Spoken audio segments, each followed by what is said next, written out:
Bonjour à tous et bienvenue dans cette édition, 5e conférence internationale sur le dialogue islamo-chrétien au Mali, promouvoir les valeurs éthiques et spirituelles communes aux communautés chrétiennes et musulmanes au Mali et en Afrique.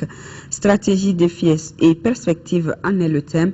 La rencontre devra permettre en contribution les expériences et expertises des participants pour apporter une réponse à certaines problématiques. C'était sous la présidence du professeur Djunkunda Traoré. Mamari Kone, compte rendu. Pour cette 5e édition de la conférence internationale sur le dialogue islamo-chrétien, ils sont venus de 23 pays d'Afrique et du monde. Ils ont 2 jours pour échanger autour du thème « Promouvoir les valeurs éthiques et spirituelles communes aux communautés chrétiennes et musulmanes au Mali et en Afrique, stratégie, défis et perspectives ». Cette édition vient au bon moment pour notre pays qui sort de la plus grande crise de son histoire. Vous savez tous le malheur qui a frappé le Mali en 2012, avec bien sûr des revendications sécessionnistes, mais surtout avec un plan diabolique de collision entre un narcotrafic sans scrupules et un djihadisme de mauvaise aloi. Vous savez la tragédie que la rencontre de ces 2 mafias a infligée au peuple du Mali, qu'elles ont saché de sa terre, forçant à l'exil intérieur et extérieur des centaines de milliers de femmes et d'hommes dont personne n'avait douté de la foi avant.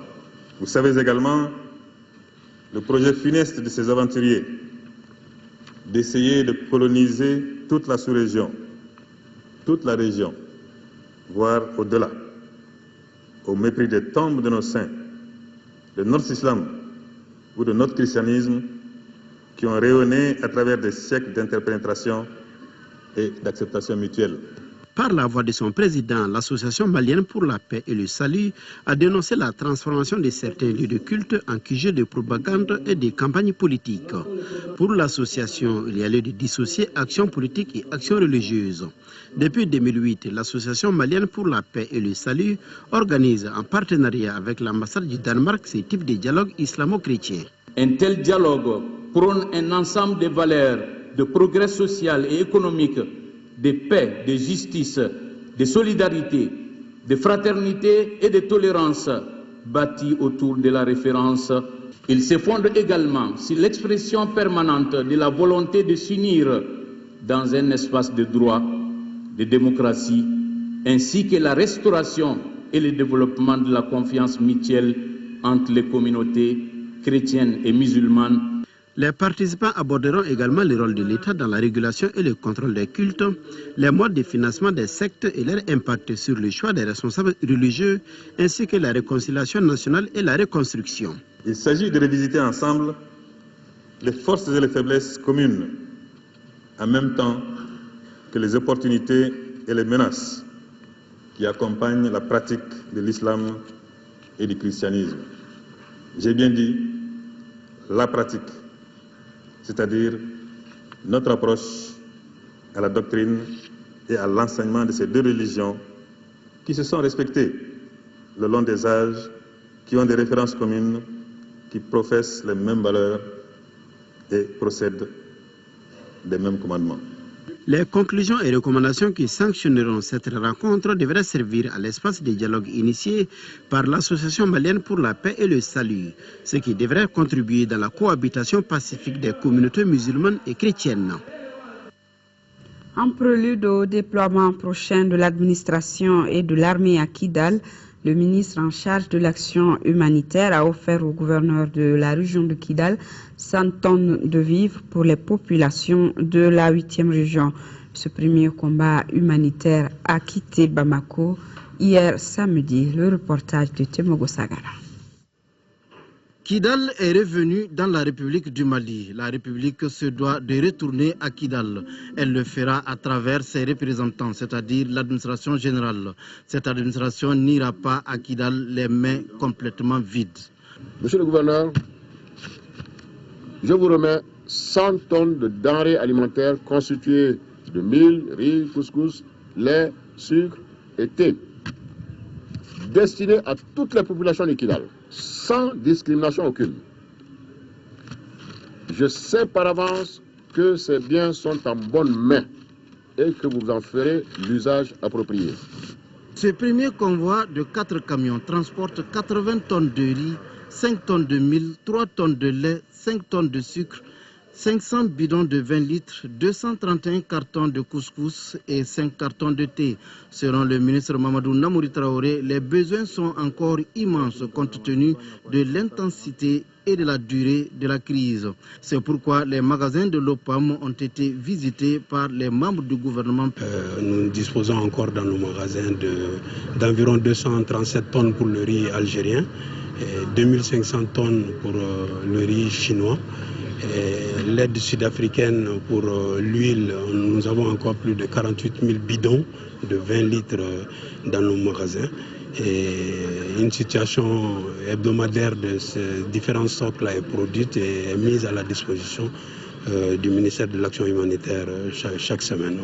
Cette cérémonie a regroupé dans les locaux de l'OPAM le gouverneur de Kidal, le colonel Adama Kamisoko, son cabinet, les préfets, certains chefs de services régionaux et les élus.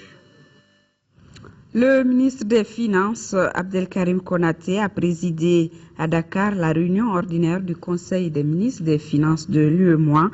Cette rencontre qui a enregistré la participation du ministre des Maliens de l'extérieur et de l'intégration africaine, Marempa Samoura, a adopté entre autres décisions importantes pour le compte des organes de l'Union, le rapport sur la situation économique et monétaire de l'UEMOA au 31 mars 2013, les états financiers du Conseil régional de l'épargne publique et des marchés financiers arrêtés au 31 décembre 2012, l'augmentation du capital de la BOAD et la révision de ses statuts.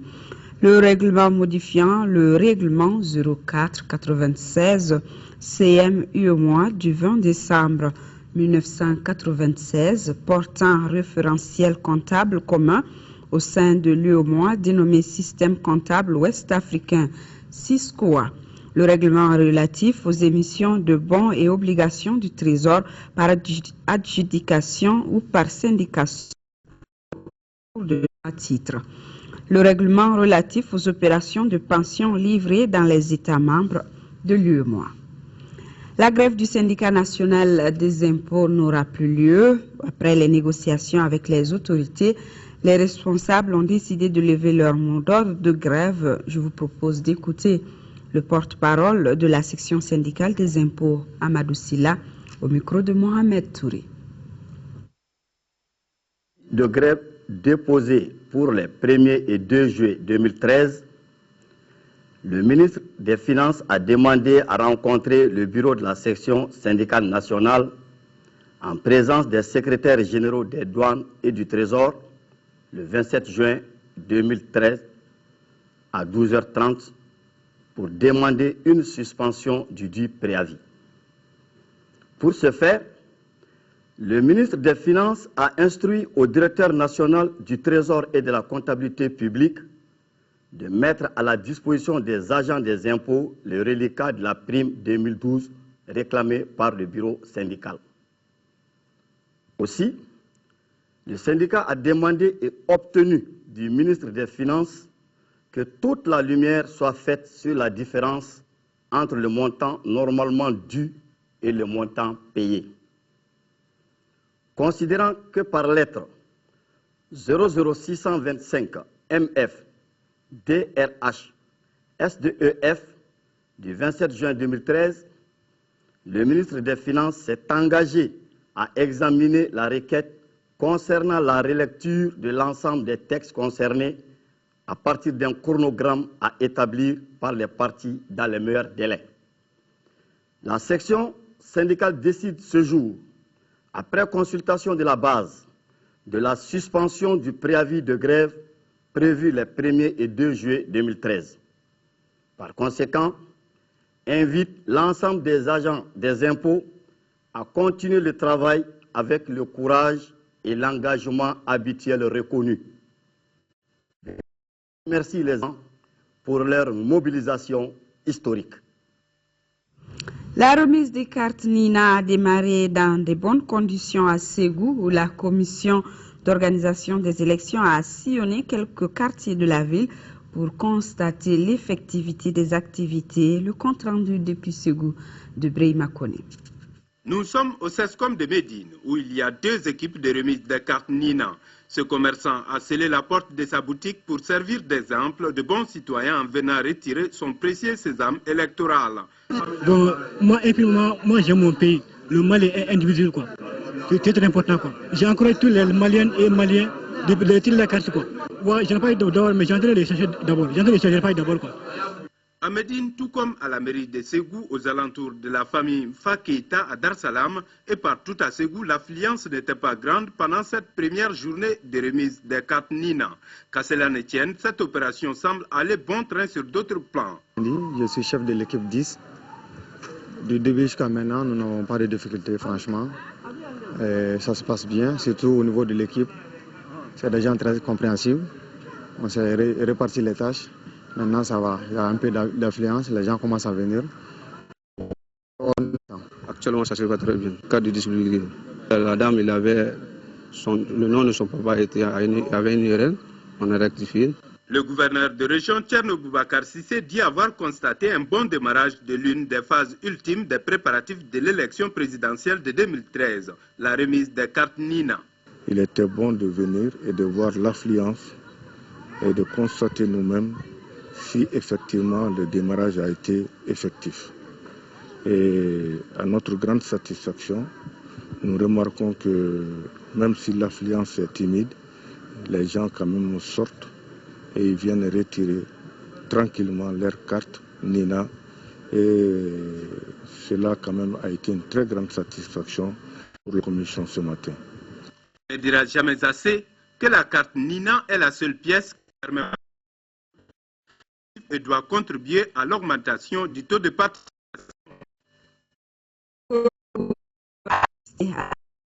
Carte électeur en présence des leaders communautaires et des responsables politiques du cercle de Koulikoro. Le cercle de Koulikoro qui dispose d'environ 86 000 cartes Nina pour 24 équipes de distribution. Marcoïta, compte rendu. À Koulikoro, c'est la famille du chef de village de Djambereboukou au plateau D qui a servi de cadre au lancement officiel des opérations. Le gouverneur Alaï Tissouké était accompagné des autorités locales de la commune urbaine de Koulikoro en ce lancement pour encourager les équipes de distribution de la carte Nina et motiver les populations pour le retrait de l'outil indispensable au vote. Nous avons avisé tous les chefs de quartier et ils ont avisé tous les chefs de famille et tous les habitants du quartier pour qu'ils leur ont indiqué l'endroit où les cartes doivent être enlevées et ils les ont appelés à venir retirer massivement les cartes. Donc nous avons installé les équipes ce soir. Ils sont là, ils ont commencé à remettre les cartes. Aujourd'hui, avec les cartes Nina, c'est facile de retrouver l'électeur avec les photos incrustées. Et voilà, et comme vous l'avez constaté, il y a beaucoup d'engouement pour que les gens retrouvent ça, parce que c'est une chose nouvelle, c'est tout nouveau, tout beau. Donc les gens, je les invite à venir et je ne doute pas qu'ils viendront enlever les cartes pour qu'on puisse faire de ça, comme je l'ai dit, une fête. Moi, je suis très content d'avoir ma carte Nina. Je sais maintenant que je vais voter pour accomplir mon devoir civique. Avec le lancement des opérations de remise des cartes Nina, c'est une autre étape dans la réussite des élections de 2013. Même exercice à Gao où 96 équipes seront chargées de remettre les cartes Nina aux 270 000 électeurs. Pour s'assurer du bon déroulement, le chef de l'exécutif régional s'est rendu dans 2 centres de distribution de la ville de Gao. Le reportage depuis Gao de Daouda Zoumana Traoré. Près d'une centaine d'équipes sera chargée de remettre des cartes Nina à environ 270 000 électeurs, et cela sur toute l'étendue du territoire de la 7e région. Cette opération de retrait débute à un moment où la population déplacée et réfugiée revient en grand nombre au Bercail. C'est pourquoi il y a de l'affluence dans plusieurs centres de retrait. Le gouverneur, en faisant le tour, est satisfait de l'organisation et invite les citoyens à aller retirer leurs cartes afin d'accomplir leur droit de vote. C'est un sentiment de satisfaction qui m'anime. Si nous voyons effectivement l'engouement que ça crée aujourd'hui pour le retrait des cartes. Et je tiens à lui dire que voter participer à des élections, d'une certaine manière, c'est un acte civique.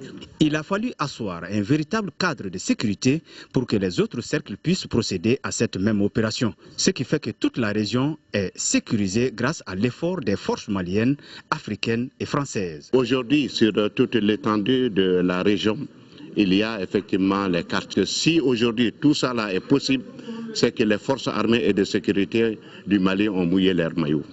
Et ces forces-là sont à encourager, sont à féliciter pour que le processus puisse continuer et l'élan que nous avons aujourd'hui puisse perdurer de manière que tout se passe normalement, sans problème, sans incident. Le retrait des cartes Nina continue jusqu'à la veille de l'élection présidentielle du 28 juillet 2013. Le salon de l'emploi des jeunes se tiendra du 18 au 20 juillet. Ce sera un espace d'échange entre les candidats à l'élection présidentielle et les jeunes diplômés sans emploi. En prélude à l'événement, l'association de réflexion et d'échange Créé Mali a organisé une conférence de presse dont le compte-rendu est signé Fatim Kone. La problématique de l'emploi des jeunes est évoquée par tous les candidats à l'élection présidentielle de 2013. Il est nécessaire d'étudier cet aspect inscrit dans les différents projets de société des candidats. Pour ce faire, le cadre de réflexion et d'échange pour l'émergence Créé Mali projette organiser le salon de l'emploi en période de campagne. C'est un espace approprié pour les candidats à l'élection présidentielle. Lorsque le candidat va présenter son programme au niveau de la jeunesse, il y a un groupe d'experts constitué essentiellement de jeunes, mais qui a une expertise en matière d'emploi, qui va d'abord faire une première analyse de ce que le candidat aura proposé, et ce sera des analyses critiques. Et maintenant, la jeunesse aussi va poser des questions. Donc on verra est-ce que réellement ce qui a été proposé est vraisemblable. Alors, au-delà de cela, nous allons avoir un cahier de charge. Donc dès l'instant que le candidat sera élu, nous allons lui adresser le cahier de charge en lui rappelant les engagements qu'il aura pris pendant le salon. Et nous allons faire ce suivi comme si c'était de lait sur le feu. Les organisateurs tablent sur la participation de 5000 jeunes diplômés sans emploi. Nous allons organiser des conférences de presse. Les stands aussi vont être pris par les partis politiques qui vont venir défendre leurs projets de société vis-à-vis de la jeunesse malienne. On va mettre en place aussi une commission des membres du jury qui vont sélectionner les projets des jeunes qui seront financés au cours de ces salons. Créé en 2013, le cadre de réflexion et d'échange pour l'émergence du Mali, intitulé Créé Mali, est une association œuvrant pour le développement socio-culturel des jeunes. En tout cas, pour la réalisation de ce salon, Créé Mali est soutenu par National Democratic Institute. Pour le premier semestre 2013, il a été enregistré à Kalabankura environ 200 cas de vol par infraction, plus de 70 cas à main armée et a entraîné 7 morts. Ces chiffres ont été donnés par le président du comité consultatif pour la lutte contre l'insécurité à Kalabankura. C'était à la faveur d'une conférence de presse. Le compte-rendu de Nouhoum Sissoko. La création du comité consultatif pour la lutte contre l'insécurité à Kalabankura est consécutive à l'insécurité grandissante dans le quartier. L'association n'a pas vocation à se substituer aux autorités compétentes. Nous avons demandé aux membres de l'association de créer des comités de vigilance, des gens qui vont rester dans les quartiers de 2h du matin jusqu'à 6h30 du matin. Quand ces groupes de jeunes remarquent la présence d'un élément étranger dans les quartiers, appellent la police pour dire que effectivement il y a un élément étranger dans ces quartiers que nous ne connaissons pas. C'est en mars dernier que ce comité a commencé ses activités. Et depuis, la situation s'est nettement améliorée selon son président. Ce qui a valu à l'association une lettre de félicitations du commissariat du 11e arrondissement. Au mois de mars, il y a eu 89 vols. Avril, il y a eu 46 vols. Mai, il y a eu 25. Et à la date d'aujourd'hui, on est au mois de juin, il n'y a que 7 vols. Donc, ceci vient à dire que effectivement, la collaboration entre la police et la population est le socle de la lutte contre l'insécurité. Le conférencier appelle les pouvoirs publics à lutter contre le chômage des jeunes et la pauvreté, qui d'après lui sont des causes d'insécurité. En 5e région, c'est l'école du village de Sirakoro dans la commune rurale de Sio qui a remporté le prix de l'école propre, une initiative de l'ONG Association de recherche, action femmes et développement sur financement de l'UNICEF. Le compte rendu de Yaya Bokou. L'école de Sirakoro, lauréate du prix école propre, c'est le résultat de la compétition lancée entre 5 établissements des cercles de Mapti, Tenenkou et Douanza. Une activité qui rentre dans le cadre de la mise en œuvre du projet ATPC Hygiène en milieu scolaire. Un projet exécuté par l'ONG Association de recherche, action femmes et développement ARAFD en collaboration avec des services techniques et financé par l'UNICEF. Le prix que vient de remporter brillamment l'école de Sirakoro est un des résultats du programme qui consiste à mettre les écoles bénéficiaires au standard eau, hygiène, assainissement, WASH à l'école de l'OMS UNICEF. L'hygiène en milieu scolaire est importante dans le processus de développement des communautés puisqu'il s'agit de l'enfant. L'assurance de vie saine aidera beaucoup l'équilibre économique et social de la famille et donc la société. Tout en remerciant les initiateurs et partenaires techniques et financiers du projet, les autorités communales et scolaires n'ont pas manqué de saluer l'impact des activités du programme qui ont permis un changement de comportement par rapport aux pratiques d'hygiène et d'assainissement. Avant la remise symbolique du prix de l'école propre et celle de kit d'hygiène scolaire, les invités ont eu droit à une visite guidée de l'école. Sport football avec la première demi-finale de la 53e Coupe du Mali de foot. Le Djoliba AC s'est imposé face au COB 2-0. C'était au stade Omnisport Modibo Keita, Al-Jumatina. Voilà les Rouges de Bamako en finale de la 53e Dame Coupe du Mali de football. Pour y arriver, ils ont battu le club olympique de Bamako sur le score de 2-0. L'ouverture du score de l'équipe de Heramakono est intervenue à la suite d'un penalty. Le joueur olympien Bokar S. Mariko est l'auteur de la faute sur cette action.